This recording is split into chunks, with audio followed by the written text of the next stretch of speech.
দূর গ্রামে জামিরা আর সাবিনা নামের দুই বোন তাদের মা বাবার সাথে বাস করত। জামিরা ছোট আর দুষ্টু ছিল, কিন্তু পড়াশোনাতে ওর একটুও মন বসত না। অন্যদিকে সাবিনা খুব সরল আর পড়াশোনাতে খুব মাথায় ভালো ছিল। জামিরা আর সাবিনার বাবা ব্যাংকে ক্লার্কের কাজ করতেন। আমি অফিসে যাচ্ছি, সন্ধ্যার সময় ফিরে যেন দেখি তোমরা মন দিয়ে বই পড়ছো। বাবা যখনই অফিসের জন্য বেরিয়ে যেত, জামিরা সঙ্গে সঙ্গে বই ছেড়ে দিয়ে খেলার জন্য বেরিয়ে পড়তো। জামিরা, তোর বাবা চলে এলে তোর পিঠের চামড়া তুলে নেবে, বাইরে যাস না, চুপচাপ পড়তে বস। তুমি চিন্তা করো না, আমার ভালো মা, আমি বাবার ফিরে আসার আগেই বাড়িতে চলে আসব। জামিরা প্রতিদিন ছেলেদের সাথে ক্রিকেট খেলার জন্য বেরিয়ে পড়ত। সবাই জামিরাকে তাদের টিমে নেওয়ার জন্য চেষ্টা করত, কারণ দৌড়ানোর ব্যাপারে জামিরা সবার আগে ছিল। যত সময়ে অন্য খেলোয়াড়রা 1 রান নিত, ততক্ষণে ও 2 রান নিত। ক্রিকেট ম্যাচের সাথে সাথে মাঠে দৌড়ানোর প্রতিযোগিতাও হতো। লোকজন জামিরার ওপর টাকাও লাগাতো। আমি জমিদার উপরে 1000 টাকা লাগাবো, আর আমি পঙ্কজের উপরে 1000 টাকা লাগাবো। জামিরা দৌড় প্রতিযোগিতায় ছেলেদেরও হারিয়ে দিত। জামিরার ওপর যারা টাকা লাগাতো আর যখন জিতে যেত তখন জামিরাকেও টাকা দিত। জামিরা টাকা নিয়ে বাজারে যেত আর খুব কেনাকাটা করত। জামিরা একটা দোকানে আইসক্রিম খাচ্ছিল, তখনই একজন মেয়ে দৌড়তে দৌড়তে আসে। জামিরা, জামিরা, তোর বাবা পুরনো কুয়োর কাছে পৌঁছে গেছে, 3 মিনিটে বাড়িতে চলে আসবে। বাবার কথা শুনতেই জামিরা রকেটের স্পিডে বাড়ির দিকে পৌঁছয়। আর বাবার বাড়ির দরজা অবধি পৌঁছানোর আগেই খাটে বসে বই পড়তে শুরু করে। বাবা, তুমি এসে গেছো? আজকের দিন কেমন কাটলো? তুই এত হাঁপাচ্ছিস কেন? হ্যাঁ, ওই আমি পড়তে পড়তে হাঁপিয়ে গেছি, এই জন্য। একদিন যখন জামিরা ঘুমোচ্ছিল, তখন ওর বাবা দেখে যে ওর বালিশের নিচে অনেক টাকা রাখা আছে। এই জমিরা, ওঠ, তোর কাছে এত টাকা কোথা থেকে এলো বলতো? বাবা, ওই কি বলবি তো? ওই টাকাগুলো আমি ওকে জামা কাপড় কেনার জন্য দিয়েছিলাম। একে বলো পড়াশুনোতে মন দিতে, ফালতু ফ্যাশন না দিলেও চলবে। বাবা চলে যান। থ্যাংক ইউ মা, আমাকে বাঁচানোর জন্য। এই টাকাগুলো আমি প্রতিযোগিতায় জিতেছি মা। একদিন যখন জামিরার বাবা ডিউটিতে চলে যায়, তখন জামিরা প্রতিদিনের মতোই গ্রাউন্ডে খেলতে চলে যায়। ওই দিন ব্যাংকে হরতাল ছিল। জামিরার বাবা বাড়ির দিকে রওনা দেয়। উনি দেখলেন যে খেলার মাঠে অনেক ভিড় ছিল। বাবা জামিরাকে প্রতিযোগিতায় দৌড়তে দেখে ফেলে। জমিরা, ওর বাবা ওর কান ধরে বাড়িতে নিয়ে যায়।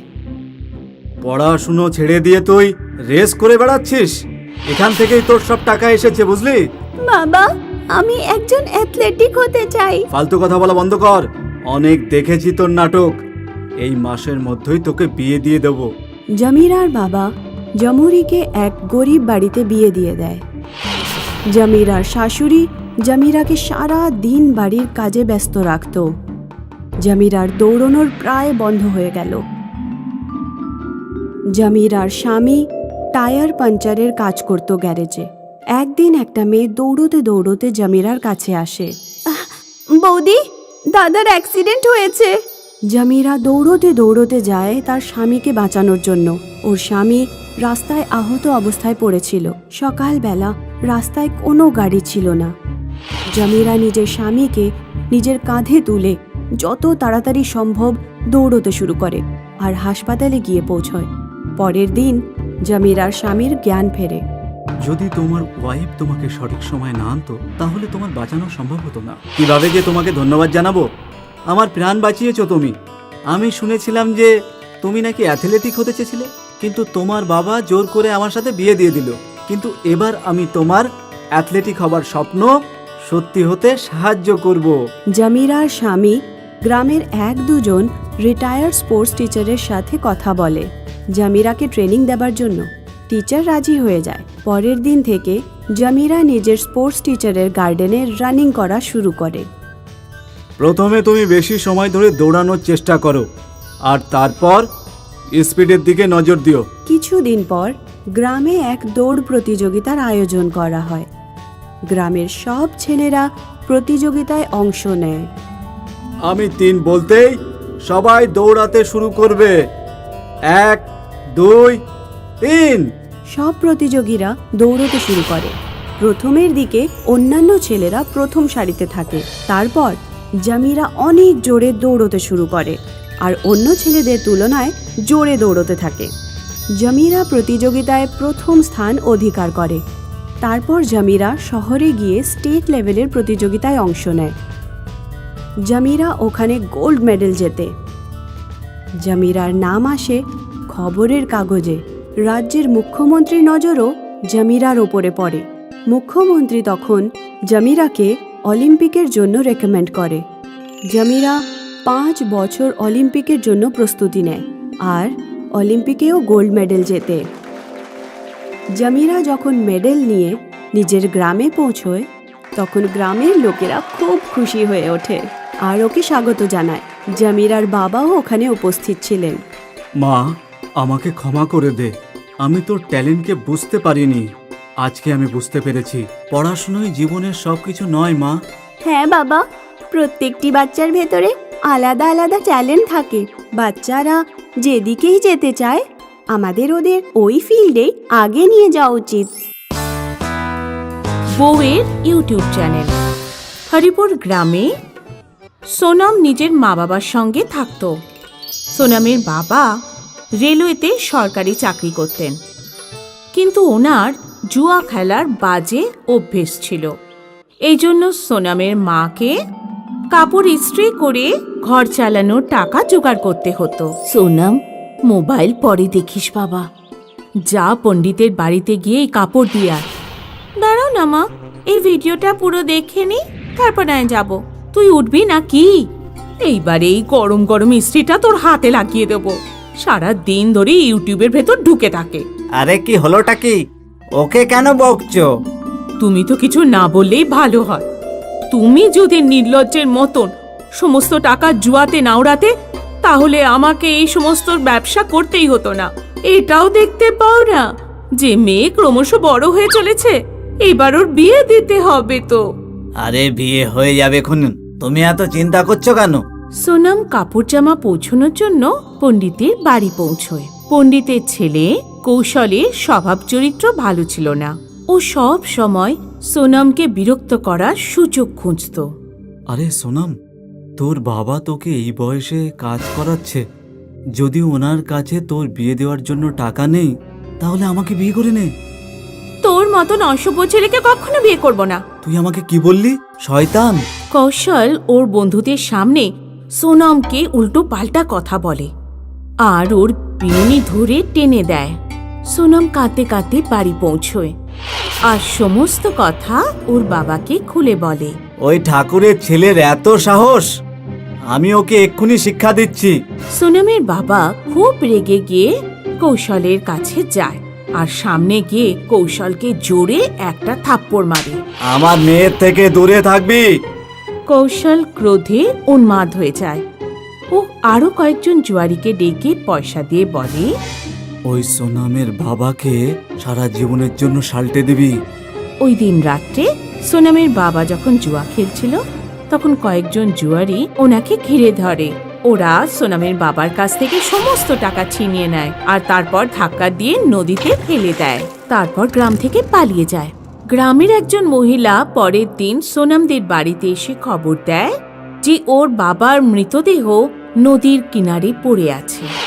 সোনাম আর সোনামের মা দৌড়তে দৌড়তে নদীর কিনারে পৌঁছয়। মা, বাবাকে নিশ্চয় ওই পণ্ডিতের ছেলে কৌশলী মেরেছে।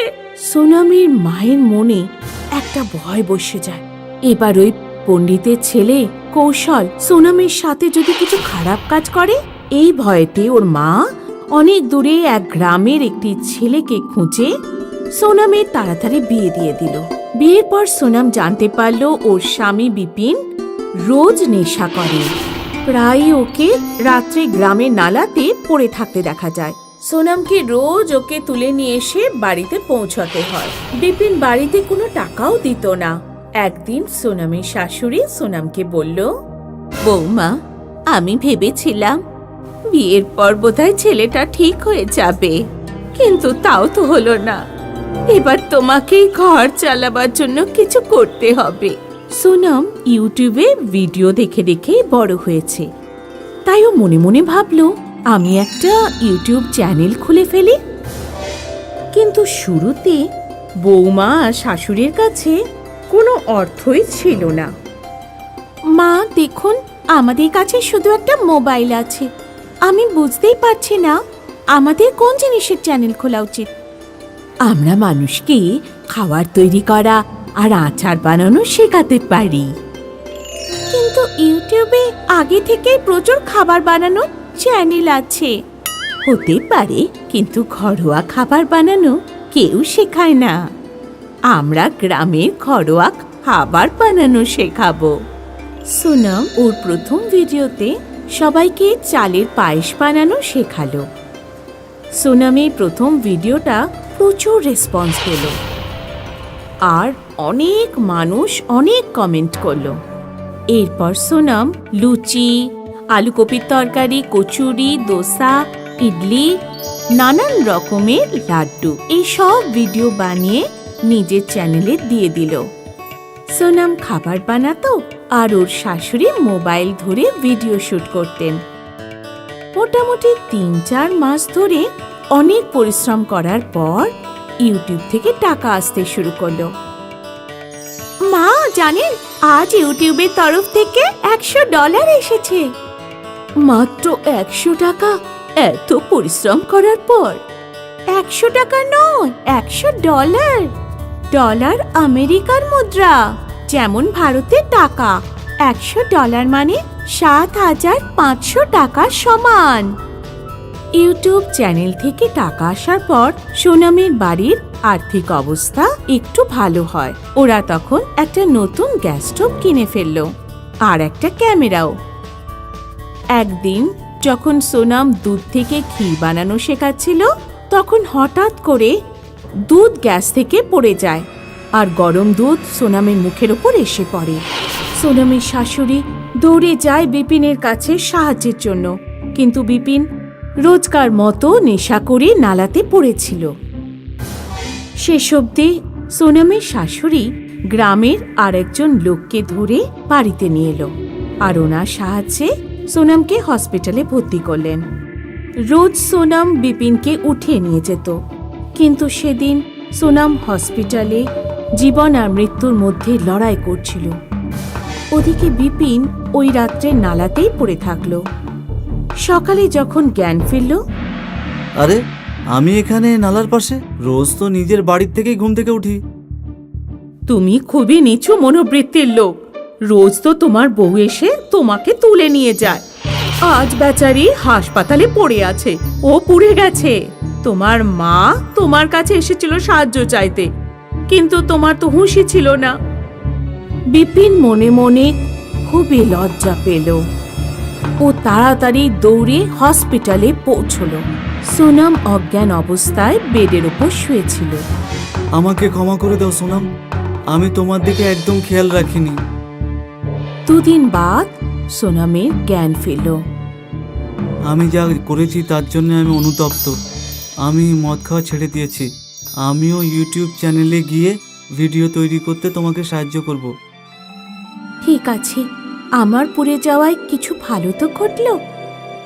কিছুদিন পরে সোনাম সুস্থ হয়ে বাড়ি ফিরে এলো। এবার সোনাম, বিপিন আর শাশুড়ি মা 3 জনে মিলে চ্যানেলের জন্য ভিডিও বানাতো আর সুখে শান্তিতে নিজেদের জীবন কাটালো।